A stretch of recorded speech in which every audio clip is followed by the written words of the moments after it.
This is going to be an extremely busy month. I have to watch 104 soccer games, follow the pregame, the postgame, yell useless opinions at the TV. It's a lot. So I knew that when it comes to screening for colon cancer, the choice was clear. The Cologuard Plus test. It can be used at home and can only take 15 minutes, so I can do it during halftime and not miss any action. If you are 45 or older and at average risk, ask your healthcare provider about screening for colon cancer with the Cologuard test. You can also request a prescription at Cologuard.com. Shipping, billing, admin, payroll, marketing. You're managing all the things, so why waste time sending important documents the old-fashioned way? Mail and ship when you want, how you want with Stamps.com. Print postage on demand 24/7 and schedule pickups from your office or home. Save up to 90% with automated rate shopping. That's why over 1 million small businesses trust Stamps.com. Go to Stamps.com and use code PODCAST to try Stamps.com risk-free for 60 days. Mark Carlton Smith, who very kindly wrote the foreword for the book, actually, and very kindly made comments that as a ex-CO of 22 and Director of Special Forces, he felt indebted to people like George Lee, who'd helped set the infrastructure up. But as you say, now it's almost seems, maybe it's not, but it seems like it's almost a requirement that you have to have some form of Special Forces background. But I think that's just the nature of the warfare's less conventional now, isn't it?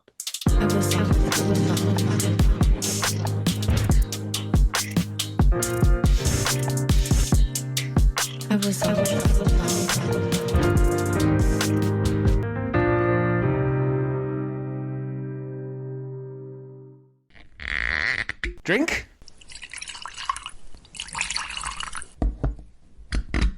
Now, shall we begin? Hello.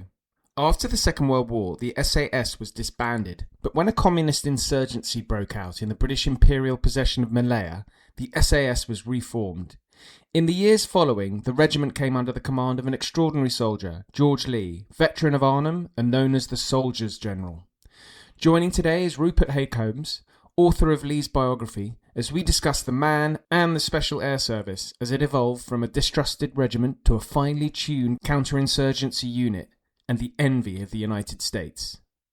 Coming up, it's the morally complex world of agent running during the Troubles, Pericles, the great Athenian statesman, and much, much more. But before that, let's settle down with Rupert Hague Holmes. Rupert, welcome to the podcast. It's a pleasure to have you on. Thank you. Oliver, thank you very much for allowing me to come on this. And this is the Soldiers General. So for the benefit of listeners, this is about a chap called George Lee, who was a bit of a war hero during the Second World War. And we're going to talk about his experience there. And then also he was a huge influence on the Special Air Service as well. So I guess, Rupert, what's the best way of describing George? I mean, is that a war hero, Special Forces expert? What sort of man was he? So I don't think he would want the words war hero, because his experience at Arnhem, like many quite senior officers, wasn't great. And we can get into the detail of what happened to George Lee at Arnhem. I'm sure if he was sitting here now, he'd want to be remembered for what he did in the Malayan jungle when he was commanding 22 Special Air Service Regiment from 1955 to 1958. And then when he went out as Director of Operations for the Borneo confrontation in the mid-1960s, those are the things he'd probably want to be remembered for. But, I've called it the Soldiers General primarily because George Lee was an incredible leader in so many ways. And I think there's so many leadership lessons that hopefully I've brought out in the book about how to lead men or lead people in challenging situations, what the kind of qualities are that you need in order to be successful. Well, George was in Arnhem, but what was his kind of background to get into the parachute regiment at the time? And what was he describe his action in Arnhem? So he joined the Airborne in India, actually. So most of your listeners, I suspect, will probably remember that Winston Churchill put out an order after Dunkirk that a corps of 5,000 paratroopers should be assembled. And that started in the UK, and it took a bit of time to get that going. But later that year, in 1940, early 1941, a decision was made to raise an airborne brigade in India, because we had 26 infantry battalions in India at that time. and so there was a good nucleus of people to raise an airborne capability with.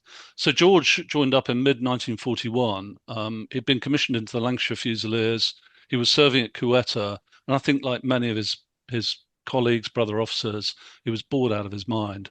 They could see a war going on in Europe. In fact, George's brother had already got involved in the first airborne raid of the war. And I think George, like many others, probably thought, we're going to miss out here. So the opportunity to join an airborne unit was very, very attractive. Plus, he got a bit more money as well. So he became adjutant of a unit called 151 Parachute Battalion, which was assembled around Delhi, drawing people out of the 26 infantry battalions based in India. And in a similar way to the fledgling airborne capability in the UK, it took time to get going, and they had fatalities. In particular, the heat, the Indian heat, meant the parachutes didn't open very well because they were silk. And George relayed a story to his son after the war of having to flap their arms in order to generate enough wind when they came out of the aircraft to get the canopy to fully develop. So it was You're kidding. It was really rudimentary stuff, and they lost people. And as a result, all the officers, the day after they lost their first casualty, all the officers went up without helmets, without reserve chutes, and immediately did another drop to show to the men that, yes, there was clearly danger, but as the officers, they were going to take the lead. So that's how he ended up in the airborne. The battalion got moved to the Middle East in 1943, and that became 156 Parachute Battalion. And got involved in Operation Slapstick, which was the invasion of Italy, which was to support the ground invasion that took place in Salerno, mainly the Americans. The British airborne went by sea, actually, to Taranto and started fighting their way up the heel of Italy for about 2 months. So George was involved in that. He was a company commander. Oh, he was involved in that. Oh, I spoke to Gavin Mortimer, actually. He's written a book about that action, hasn't he? Operation Slapstick. Yeah, Right, okay. I think wasn't so. aware of that. Oh, it's But fascinating. yeah, but they were fighting the Fallschirmjäger as well. They were fighting crack German parachute troops. So it was a good blooding for a lot of them. But the brigade, the 4th Parachute Brigade, of which 156 was a member, got withdrawn back to the UK to at the end of 1943, beginning of 1944, as preparations started for the invasion of Europe. George is made brigade major of the 4th Parachute Brigade. The brigadier is a chap called Shan Hackett. They get on extremely well. George is very much the foil to Hackett's rapier. And there are problems in one of the parachute battalions in the brigade, 11th Parachute Battalion, where there's a disciplinary problem. And George, What's the disciplinary problems, so the men have marched out of camp because they're not paid on a certain day. And Hackett felt that the commanding officer at that time, a chap called Colonel Mickey Thomas, didn't have sufficient grip of what was going on. So he removed him, sent him back to his regiment, which was the Wiltshires, and put George Lee in. And George, as a personality, was, I think probably the best 2 words to describe him were charming steel. A steely charm, perhaps, a better way of describing it. So he could be very, very forceful when he needed to be in the right circumstances. And he got appointed in July 1944 and had 2 months to get that battalion shipped up into shape. And those of your readers or your listeners who know about Arnhem will know the 4th Parachute Brigade went in on the second day. The 1st Parachute Brigade had gone in the first day and was struggling. John Frost and some of his men had got to the bridge, but the rest of the brigade was struggling in the town. George lands with his battalion on the second day in the afternoon. The Germans are waiting for them because it didn't take rocket scientists to work out what the objective was and where the paratrooper was going to land. So some of his men get killed in the air before they even hit the ground. George does land, dislocates his shoulder, and when he gets to the battalion RV, and they're under fire as well, so it's a hot drop. He gets to the battalion RV down in the corner of the drop zone, and there's a chap called Charles Mackenzie waiting for him, saying, I've got some news for you, sir. The general's gone missing in town, so Urquhart was missing. Brigadier Pip Hicks is in charge of the division and has decided that your battalion is going to go into the town and help fight through to Frost's men at the end of the bridge. And George, without even speaking to Hackett, accepts the orders and does as he's told and gets his battalion together, and they march in towards the town. They waste about 4 hours sitting outside the Hartenstein Hotel waiting for orders. One of his company commanders later wrote after the war that may have been one of the reasons why the Battle of Arnhem was lost. The sense of urgency that was needed wasn't there. But don't forget, the division at that point didn't have its commander. The general was missing. Anyway, George gets into town in the middle of the night on the second night of the operation, has a conference and an orders group with the other battalion commanders, and they decide a plan. And then the following day, the plan unravels very, very quickly. George's battalion are supporting the other battalions trying to fight through. They try and go north of the railway line to protect a flank. Some of them get captured there. And then he's given conflicting orders. So one officer said George Lee had many orders groups that morning, and just as one finished, we'd get another set of orders from the divisional headquarters. So it was a state of complete flux. Early afternoon, he gets some orders from the division to take some high ground. He's just forming his men up in the streets, ready to deploy them, and they suddenly around the corner comes a load of Stugs and German lorried infantry, and the battalion gets decimated, mortared. Command structure gets lost immediately. People dashing into houses. Platoons are mixed up. Companies are mixed up. And George effectively loses control at that point. So this is mid-afternoon, about 24 hours after landing. He tries to go forward to find one of his forward companies, and he gets surrounded and captured. So as a lieutenant colonel commanding a battalion, that's pretty humiliating, and it was a pretty low point in his career. He would have been one of the more senior officers captured by the Germans in that operation then. He was, certainly during the action, although many were wounded. So Hackett, for example, was wounded and captured when the hospitals were. But yeah, he was. And even though they were instructed to take off their badges of rank immediately, the Germans were very clever. They could work out pretty quickly who the officers were. So he's segregated, interrogated, and then gets sent to a prisoner of war camp. And it's pretty humiliating for a 32-year-old lieutenant colonel looking to advance his career.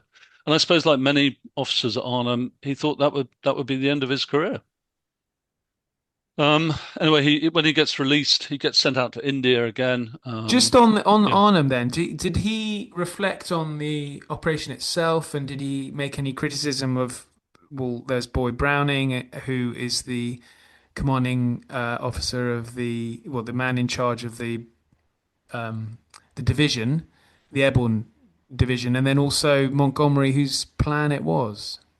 No, is the straight answer to that. George was asked to, like all the senior officers involved in Arnhem, they were asked to write a paper in the early 1950s about their involvement in Arnhem.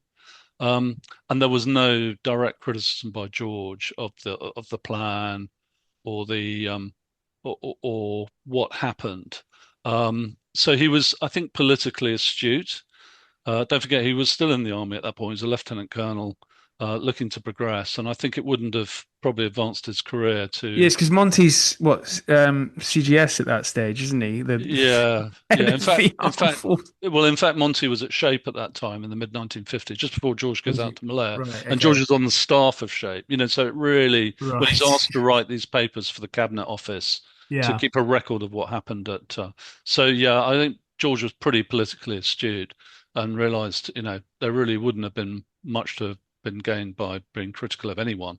If anything, and this was a mark of him as a person and the integrity with which he led his life, he was self-critical in saying, I should have done this. So, for example, he decided originally his battalion was going to follow the 1st Parachute Battalion down the lower road towards the bridge. He saw the 1st Battalion going in and saw the carnage and made a snap decision to switch to the upper road. And criticizes himself in the report by saying, I should have told David Dobie, who was the CO1 para, I should have told him that I changed my decision. But, the fog of war, I had to I made a decision I thought was a better decision for the collective, but I didn't tell him. So, so if anything, he was more self-critical. And I think that's a trait that comes out throughout the book, very self-effacing. I mean, it speaks to a thing, it's just something that I always find a bit, I find it difficult. And I don't know what you think about this, Rupert. It's sitting in a nice, comfy chair with, on a day like today, nice and warm, glorious weather, wonderful, nice countryside in this country. We're all very comfortable, and you sit there at your desk criticizing soldiers for behaving like they were in the most trying of circumstances. And yet, people do that quite frequently, and particularly with Market Garden. So I wonder, how do you view Market Garden itself then, with that in mind? I, I liked the plan. I thought it was really audacious, really exciting, really daring, and I can perfectly understand why, in the context of 16 previously cancelled operations, people were up for it.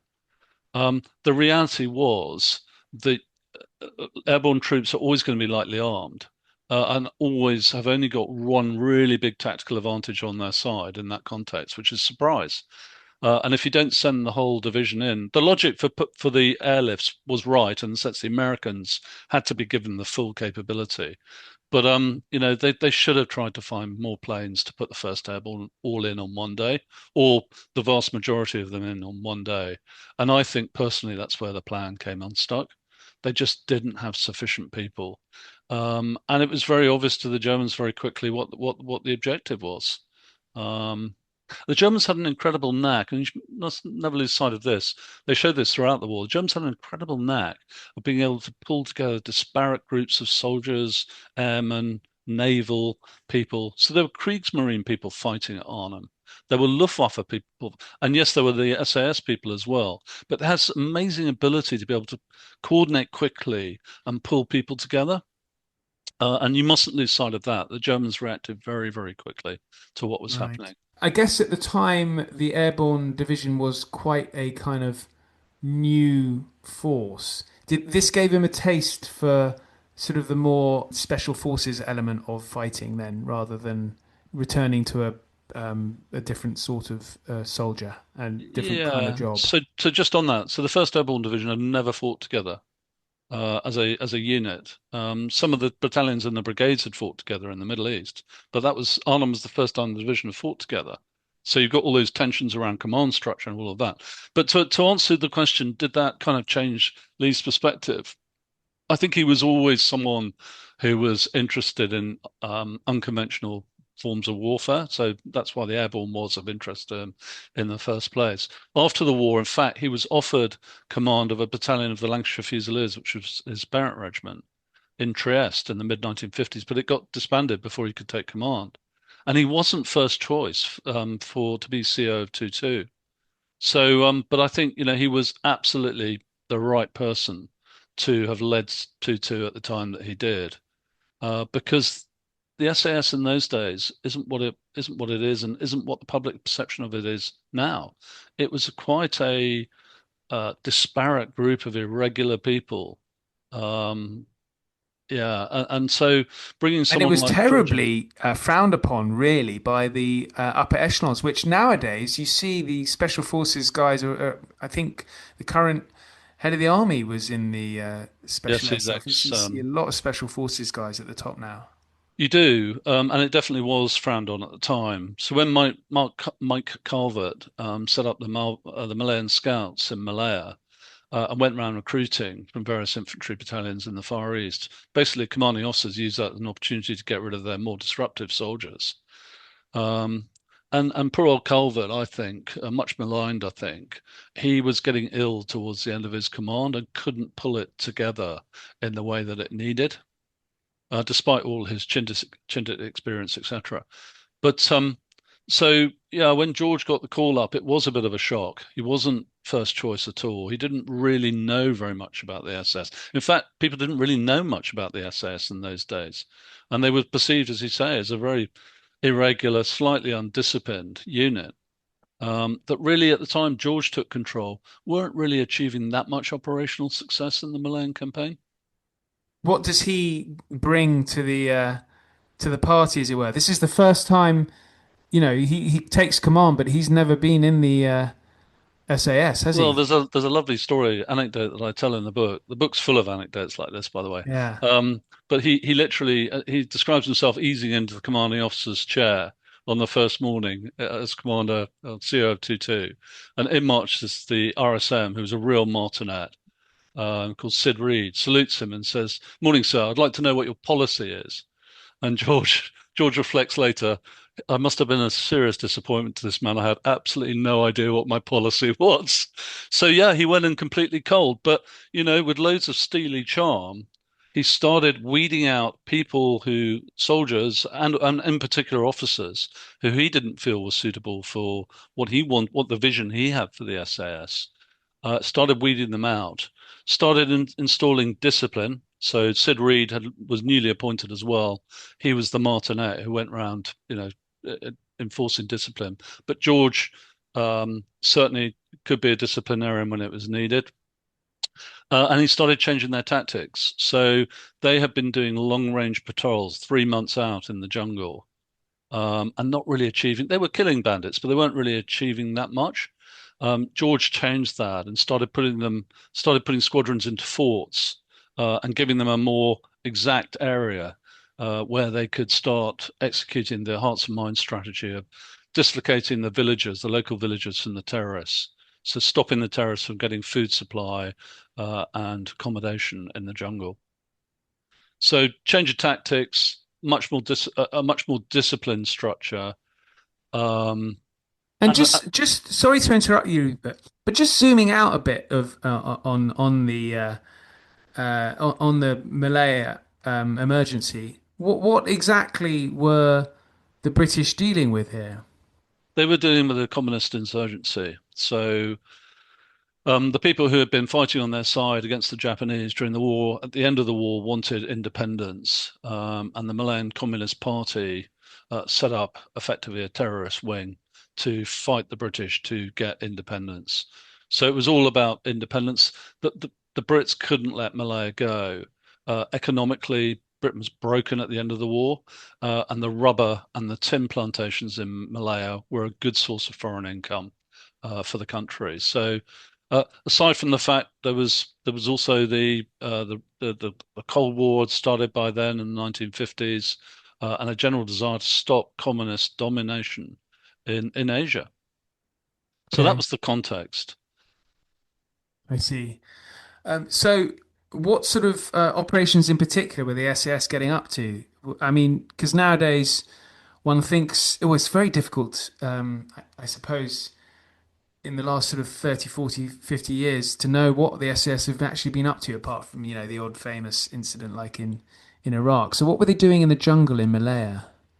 Basically, dislocating the terrorists from the villagers, so hearts and minds of the villagers, providing medical supplies to the villagers, providing them with food, if necessary, physically moving the villagers away from terrorist areas and putting them into camps where they could be fed and looked after. And then the more military stuff of ambushing terrorists, destroying their infrastructure, taking out their leaders. So they and their methods were quite unusual. So before George arrived, the commanding officer of 22, a chap called Oliver Brooke, had broken his leg extremely badly, tree jumping, which was the means by which the SS got them, because of the distances involved. It could take days to get to a particular place in the jungle.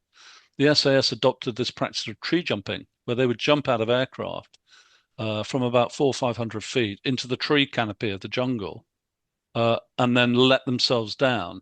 No parachute or anything like that. Oh, no, parachutes. No, they're parachuting into the canopy, into the tree canopy. Right. Okay. And then, then let themselves down with a rope. But as you can imagine, that was, even with a parachute, it's incredibly dangerous. So when George arrived, he was told he wasn't allowed to parachute for a year, because the previous CEO had injured himself so badly. But of course, it didn't take long for George to be leading from the front and doing the occasional tree jump when no one was really looking. But so that was the main means by which, and they did get fatalities. They did get people killed tree jumping. That was the means by which they got themselves into the jungle, and then they would spend time either in the forts, bringing civilians into the forts, or going out on patrol, ambushing the terrorists. And they were helped by the fact that in 1955 a squadron was created in New Zealand And George was very much seen as the father of the New Zealand SAS. They were sent up to Malaya, and George cleverly used the New Zealanders as a means for improving standards across all the British units, because about 40% of the New Zealand SAS were Maoris, and they had a real affinity with tracking in the jungle. So George cleverly used the New Zealanders. He had a real affinity with them as well. Right. The interesting thing about this Malaya emergency, I think, is this is a hugely successful counterinsurgency, isn't it? And It so, how is. important were the SAS to that? Because I think I forget the name of the governor. Was it Templar?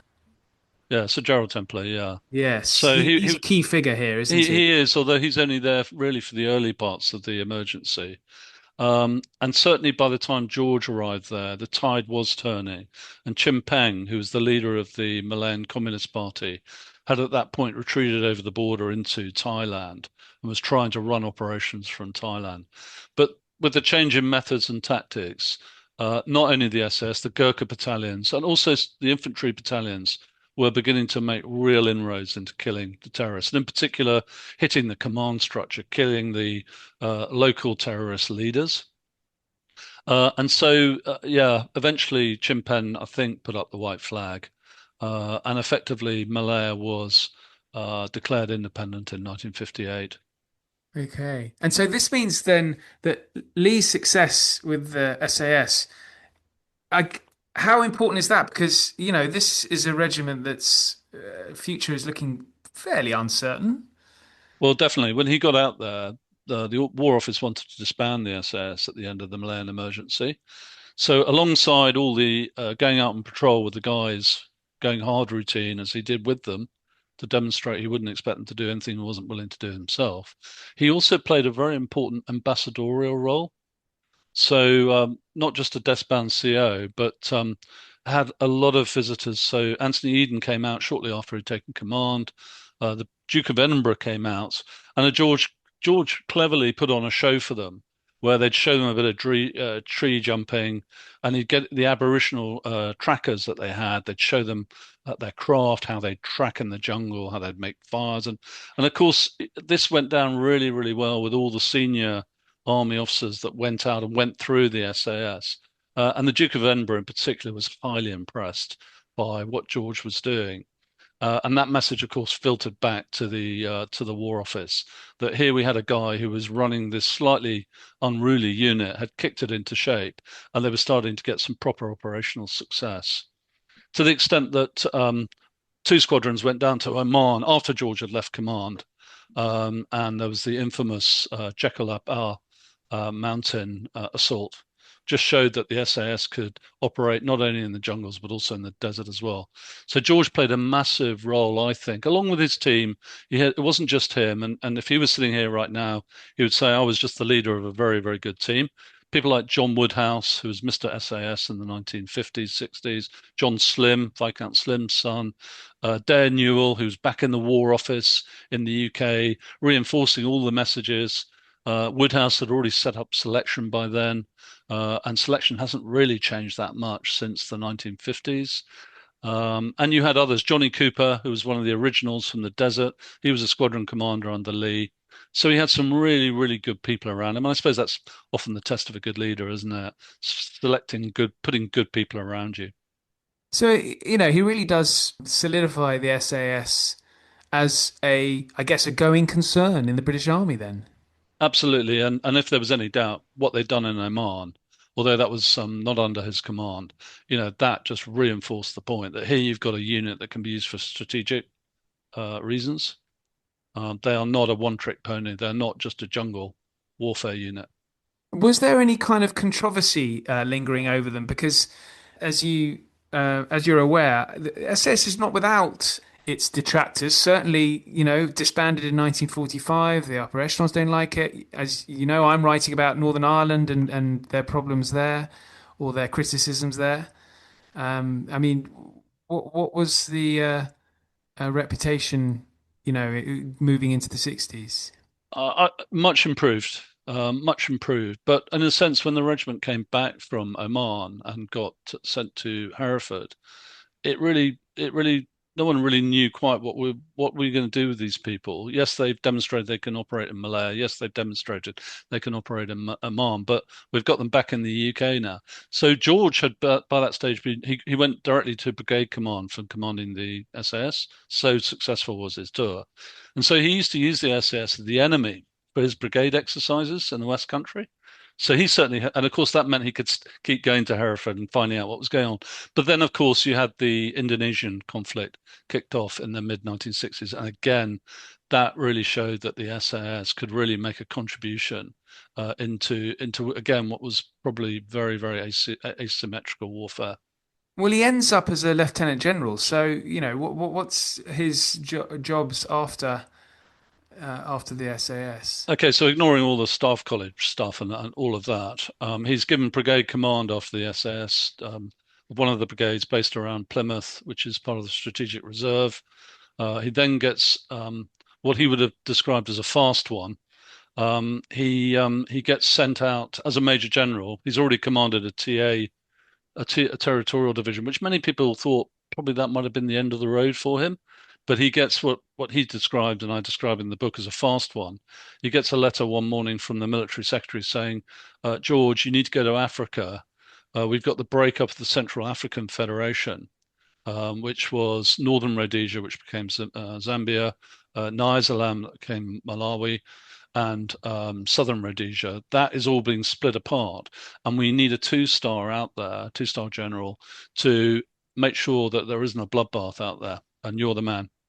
So he gets sent to Lusaka and has 18 months of basically trying to keep warring factions from killing each other, and was hugely successful with that, to the extent that he gets selected to be director of operations in Borneo in 1965.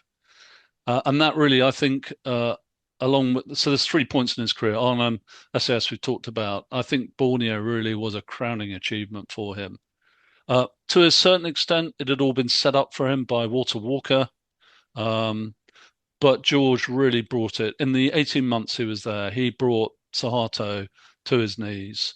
And again, it was using the SAS, going across the border into Indonesia, because the Indonesians had been coming into North Borneo, which was a British protectorate, killing people.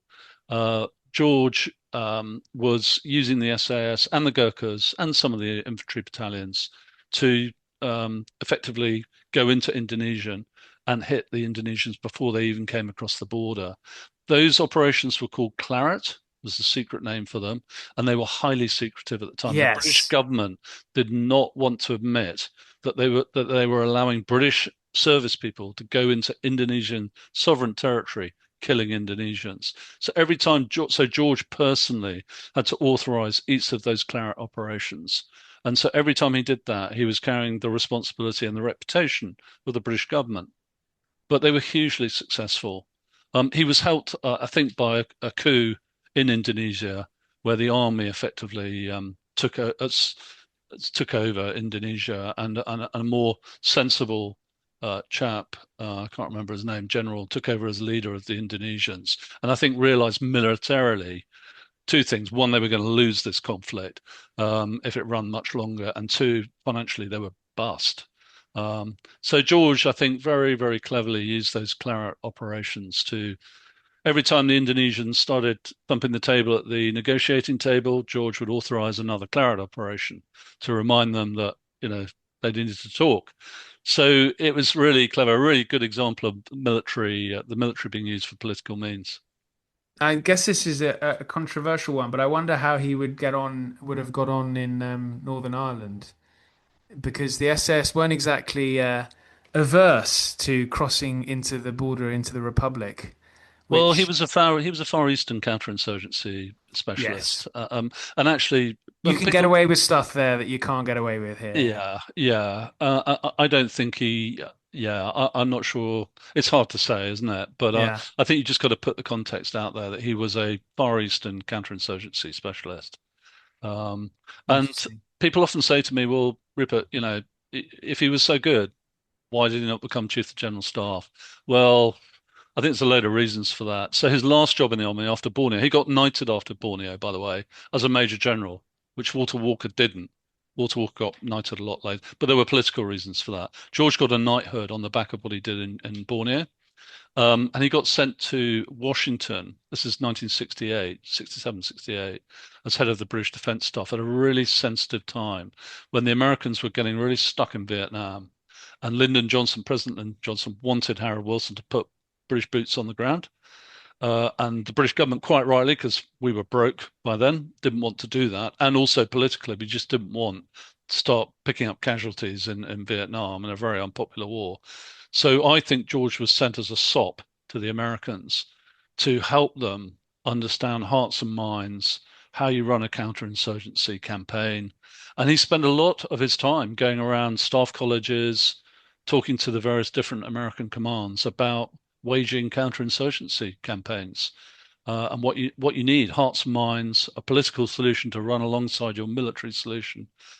But people often ask me, well, why did this guy not become top of the army? And I tried to deal with this in the book.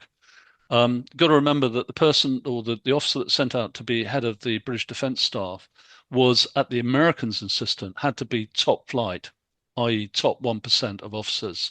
So George was definitely, when he went out to Washington, he was definitely destined to go on. People have said to me he was promised Vice Chief of the Imperial General Staff when he was in Washington, but it didn't happen for him. And I think, when I try and put that together and try and understand why did this excellent officer not become head of the army? Well, Ollie, you'll know this. Yeah, the army's pretty tribal. And he was an infantry officer. Well, he was airborne and perceived as airborne SAS, despite the fact he'd started in the infantry. And of course, in 1970, 71, we're talking about, the real perceived threat was not in the Far East at all. We'd pulled back from the Far East.